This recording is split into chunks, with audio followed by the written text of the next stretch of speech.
মাত্র ৩ জন medical officer দিয়ে চলছে টাঙ্গাইলের সখীপুরের ৫০ শয্যা উপজেলা স্বাস্থ্য কমপ্লেক্স, অথচ সরকারি ওয়েবসাইটে ২০ জন স্বাস্থ্য কর্মকর্তার নাম রয়েছে। এতে ব্যাহত চিকিৎসা সেবা, ভোগান্তিতে রোগীরা।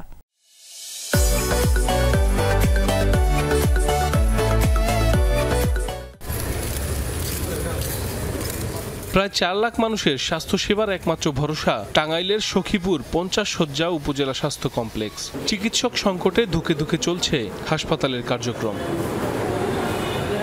হাসপাতালে বিশেষজ্ঞ চিকিৎসকের ২০টি পদ থাকলেও খালি রয়েছে ১৫টি।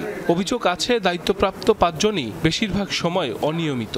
মাসখানেক ধরে অনুপস্থিত রাজিয়া সুলতানা নামের একজন, কানাডা চলে গেছেন আয়েশা সিদ্দিকা নামের আরেকজন। এছাড়া হাসপাতালের এক্স-রে ও আলট্রাসোনোগ্রামের যন্ত্র থাকলেও মিলছে না কাঙ্ক্ষিত সেবা। তাই উচ্চমূল্যে ক্লিনিকই একমাত্র ভরসা রোগীদের। এই অঞ্চলে মানুষ সব ট্রেনে আসছে, বুঝছেন? এই ডাক্তার কটা ৩টা ৪টা বাস এই বন্ধ না ওই সখীপুর হসপিটালে। এখানে আসলে দেখা যায় একটু সামান্য কিছু হইলে রেফার করে দেওয়া হয়। আমাদের হসপিটালে ডাক্তার বেশি লাগবে, এখানে 3টা ডাক্তার আছে।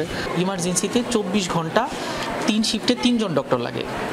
তো ৩ জন ডক্টর দেওয়ার পর আমি আউটডোরে যে ডক্টর বসাবো সেই ডক্টরই আমার নাই।